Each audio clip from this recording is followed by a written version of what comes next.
Bajo el radiante sol de Centroamérica, un fruto aparentemente simple y cotidiano se convirtió en la raíz de una compleja red de conflictos, conspiraciones y traiciones que alteraron la historia de todo un continente. La industria del plátano, que al principio parecía un negocio agrícola más, pronto se reveló como una de las fuerzas más poderosas en la geopolítica de la región. Esta es la historia de cómo los plátanos se convirtieron en el combustible de guerras y revoluciones, y cómo una empresa siniestra llegó a dominar no solo el comercio de frutas, sino a naciones enteras.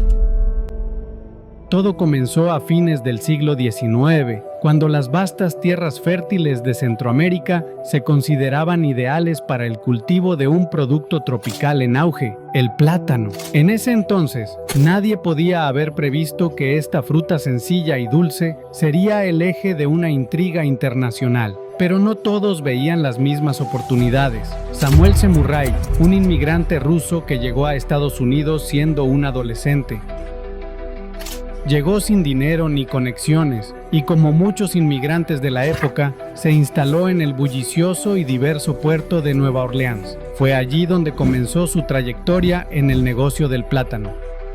Al principio, Sam no tenía grandes recursos, por lo que empezó en el mercado de frutas vendiendo lo que los grandes comerciantes despreciaban: plátanos demasiado maduros para exportar a larga distancia.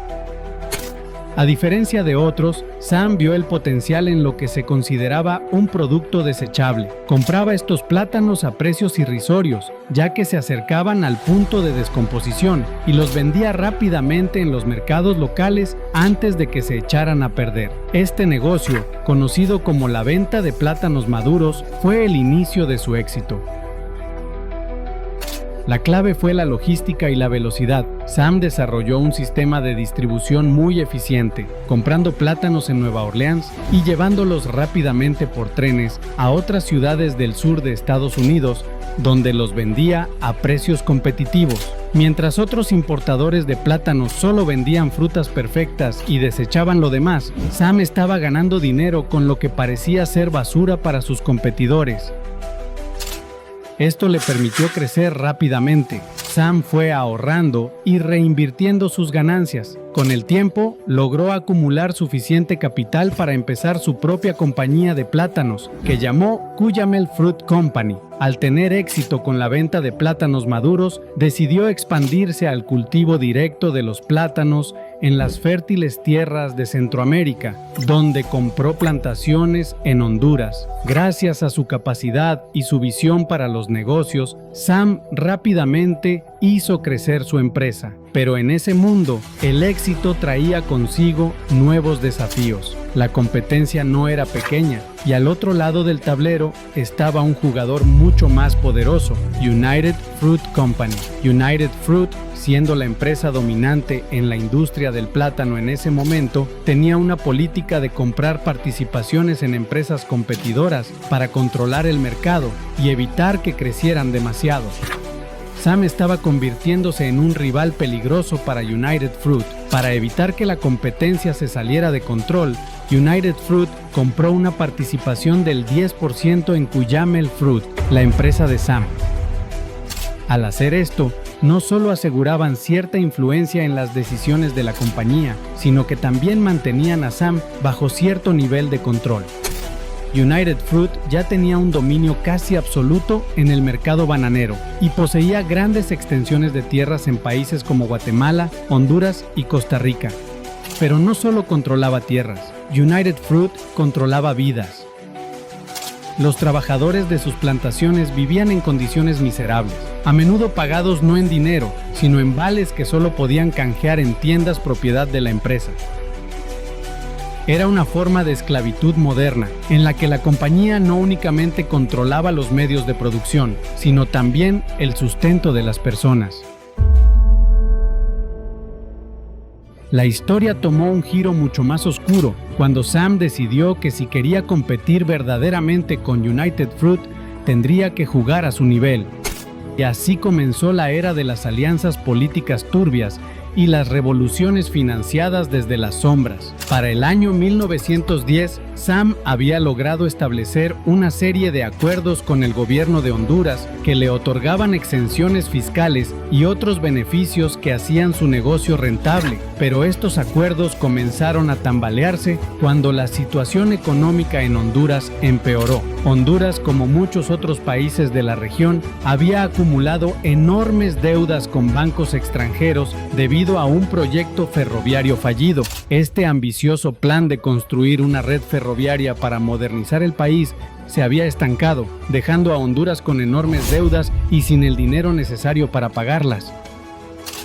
Los bancos británicos exigían el pago y se rumoreaba que si Honduras no pagaba, la Marina británica podría intervenir militarmente.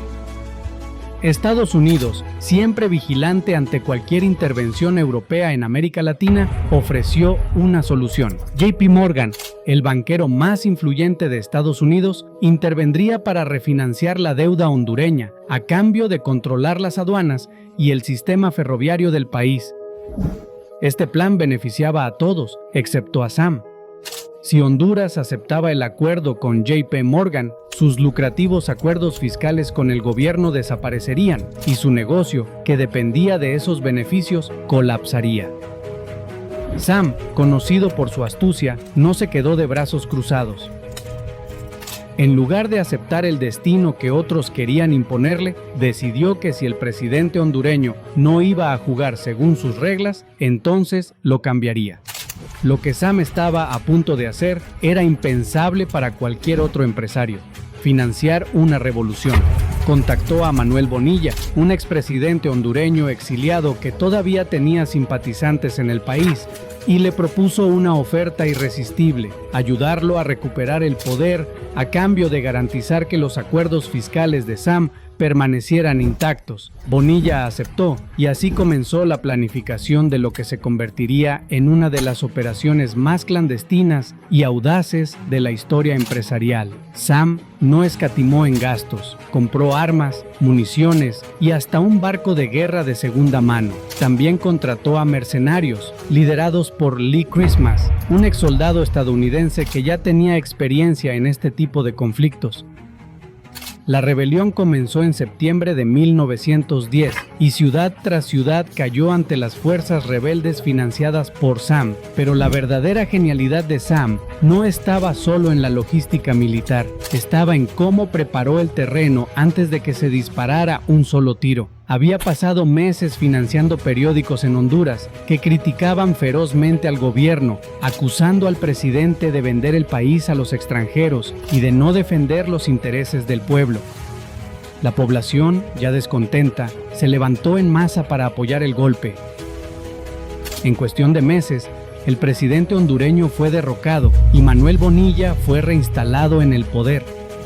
Una de sus primeras acciones como presidente fue garantizar que Sam mantuviera todas sus exenciones fiscales y concesiones. Además, Bonilla le otorgó a Sam vastas extensiones de tierra y un préstamo para cubrir los gastos de la revolución. Sam había ganado no solo la batalla, sino también la guerra. Honduras estaba en sus manos. Mientras tanto, United Fruit observaba con creciente preocupación. Aunque habían subestimado a Sam en un principio, ahora veían que era un rival formidable. Sam tenía algo que ellos no: un enfoque implacable y la capacidad de actuar con rapidez. Mientras United Fruit era una corporación burocrática y lenta, Sam estaba dispuesto a hacer lo que fuera necesario para ganar. Y aunque United Fruit seguía siendo el gigante de la industria, por primera vez tenían un competidor serio en Sam Zemurray. Pero Sam no estaba satisfecho con solo ser un competidor. Quería dominar la industria y para ello sabía que tenía que independizarse por completo de United Fruit. Recordemos que en ese momento United Fruit poseía un 10% de su empresa, lo que le daba cierto grado de control sobre sus decisiones operativas. Sam, siempre buscando la ventaja, aprovechó una oportunidad única cuando el gobierno de los Estados Unidos comenzó a investigar a United Fruit por prácticas monopólicas. Para evitar ser desmantelados por violar las leyes antimonopolio, United Fruit decidió vender su participación en la empresa de Sam, pensando que esto demostraría que había competencia en el mercado. Pero eso fue un error colosal. Al venderle su participación, United Fruit le dio a Sam el control total de su negocio, lo que le permitió competir de igual a igual. Pero la verdadera guerra por el control del mercado bananero estaba apenas comenzando. Mientras Sam consolidaba su poder en Honduras, United Fruit seguía expandiéndose en otros países de la región, pero siempre enfrentándose a la creciente hostilidad de los trabajadores y los gobiernos locales. Las condiciones en las plantaciones eran inhumanas y los intentos de los trabajadores por organizarse y mejorar sus condiciones laborales eran reprimidos violentamente. En países como Colombia y Guatemala, los trabajadores de las plantaciones de United Fruit comenzaron a organizar huelgas masivas, exigiendo mejores condiciones y salarios, pero United Fruit, acostumbrada a imponer su voluntad a cualquier costo, y no estaba dispuesta a ceder. Uno de los momentos más brutales de esta lucha ocurrió en Colombia en 1928, cuando miles de trabajadores de las plantaciones de plátano se declararon en huelga. Exigían mejores salarios, una jornada laboral de 6 días en lugar de 7, y el derecho a ser pagados en dinero real en lugar de vales de comida. Pero United Fruit, que temía que este tipo de movimientos se extendiera a otras plantaciones, decidió tomar medidas drásticas. La compañía convenció al gobierno colombiano de que la huelga era una amenaza comunista, algo que en el contexto de la época, especialmente en medio de la paranoia de la Guerra Fría, era una acusación grave. El ejército colombiano, bajo presión de Estados Unidos y de United Fruit, actuó con brutalidad. En una reunión donde los huelguistas esperaban dialogar con el gobierno, los soldados rodearon a los manifestantes y abrieron fuego. Fue una masacre. Miles de trabajadores fueron asesinados. Los cuerpos fueron enterrados en secreto y el incidente quedó marcado como uno de los episodios más oscuros en la historia de la industria bananera. Este tipo de violencia y represión se convirtió en algo común en las operaciones de United Fruit en toda la región, pero el control de United Fruit no se limitaba a los campos de plátano. Como descubrirían los líderes de Guatemala a principios de la década de 1950, oponerse a la compañía era arriesgarse a perderlo todo.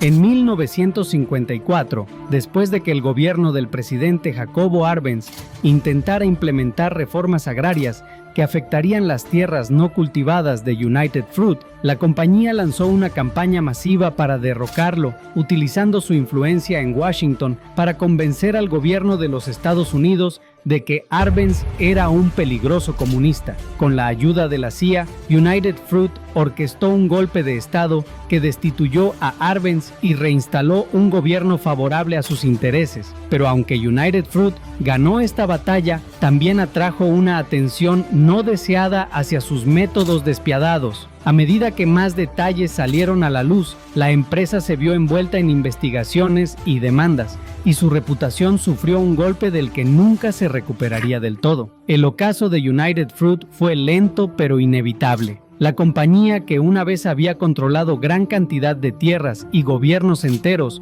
comenzó a desmoronarse, asediada por problemas legales, enfermedades de las plantaciones y una creciente resistencia en los países donde operaba. Para 1970, la empresa cambió su nombre a Chiquita Brands International, en un intento por distanciarse de su oscuro pasado. Pero el legado de violencia, corrupción y explotación ya estaba grabado en la historia. Un simple fruto se convirtió en el centro de una red de poder y violencia que abarcó países y décadas, creando una de las más extraordinarias y perturbadoras historias del capitalismo moderno.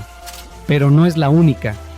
Es por eso que tienes que ver este video, en donde te cuento cómo dos gigantes de YouTube, en su imparable ascenso hacia la creación de un imperio, se enfrentaron en una épica batalla comercial, nada menos que contra los mismísimos Juegos Olímpicos en pleno 2024. ¡Nos vemos allá!